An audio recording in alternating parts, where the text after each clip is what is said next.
अस्सलाम वालेकुम। मेरा नाम अब्दुल्ला नवीद है। मेरी उम्र 15 साल है। मैं बचपन से ब्लड डिसऑर्डर का मरीज़ हूँ। मुझे हर 15 दिन के बाद ब्लड ट्रांसफ्यूजन होता है। तो इस दौरान जो मेरे साथ तकलीफ़ें हुई हैं बहुत ज़्यादा हुई हैं। 6 महीने का जब मैं था तब से मुझे ब्लड लगते हुए आ रहा है और अब तक मुझे ब्लड लग रहा है। इस दौरान बहुत सारी तकलीफ़ें हुई हैं, जैसे कि आयरन कंट्रोल करना, ब्लड लगाना और उसका जो दर्द होता है, और जिस तरह मैं स्टडी कर रहा हूँ उसकी अलग मुश्किलात होती हैं।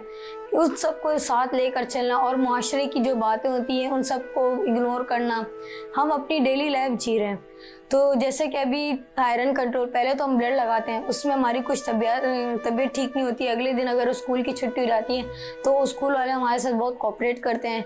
और इसी तरह फिर अगर अगर ज़्यादा दर्द हो कहीं जिस्म में या कुछ भी ब्लड रिएक्शन जो भी हो जाता है, वो इधर हमारी ट्रीटमेंट होती है। उसके लिए हम मेडिसिन्स लेते हैं और ड्रिपें लगती हैं उसकी बाकायदा। और जिस तरह आयरन कंट्रोल करना होता है उसके लिए हम मेडिसिन्स लेते हैं और डेस्ट्रोल लगता है। और जिस तरह के नॉर्मल बंदे के आयरन बहुत कम होता है, हम जैसे लोगों के लिए आयरन एक जहर है जो जिस्म में फैल जाता है, तो बहुत मुश्किल होती है उसको निकालने के लिए। उस दर्द को सहने के लिए हर बंदा अपने लिए डेस्ट्रोल लगाता है, उसको कंट्रोल करने के लिए टैबलेट लेता है। तो मैं यही कहना चाहूँगा कि आपने कभी हार नहीं माननी है। जितने भी थैलेसीमिया पेशेंट हैं वो करें, इस बीमारी से लड़ें। मुझ समय जितने भी बच्चे हैं वो सब इस बीमारी से लड़ेंगे।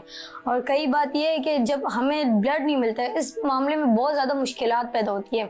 जैसे कि अब रमज़ान होते हैं, रमज़ान में कोई डोनर देने के लिए तैयार ही नहीं होता, बिल्कुल भी तैयार नहीं होता है। बंदा क्या क्या करेगा, डोनर जमा करेगा, क्या क्या करेगा। वो क्या, जिससे भी आप कहो तो वो कहते हैं रोज़ा है, रमज़ान है, हम दे नहीं सकते, ये नहीं कर सकते, वो नहीं कर सकते। मेरे खुद के बाबा ने रमज़ानों में 2 मरतबा डोनर जमा कराएं सिर्फ मेरे लिए। उन्होंने कहा कि आपकी मैं तकलीफ़ नहीं देख सकता हूँ।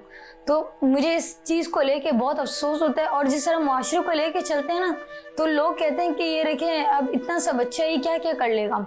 वो थोड़ा सा टॉर्चर करते हैं कि आप छोड़ें ये सब कुछ, आप कुछ नहीं कर सकते हैं। लेकिन हम ना उन बातों को इग्नोर करना है। और जिस तरह आम बंदे लोग घूम रहे होते हैं, पहले तो मैं अपनी बात करता हूँ, जब भी मैं किसी के साथ खेलता हूँ, मेरे शुक्र है दोस्त ऐसे नहीं है, वो इस चीज़ को मेरे को लेते ही नहीं है। मैं उनके साथ खेलता हूँ नॉर्मल बच्चा कि दूसरा भी देखे, वो बोले हाँ यार ये लगता तो नहीं थैलेसीमिया पेशेंट, लेकिन हम अपने आप को कंट्रोल कर रहे हैं। हम किसी के सामने अपनी बीमारी जाहिर नहीं करते हैं, लेकिन जब हमें तकलीफ़ होती है वो अलग बात होती है, वो सबको फिर नज़र भी आती है। तो मैं यही गुजारिश करना चाहूँगा कि आप हमें डोनर ज़्यादा देते रहें, डोनेट करें, ब्लड डोनेट करें। उसकी वजह से हमें बहुत तकलीफ़ होती है। Thank you so much.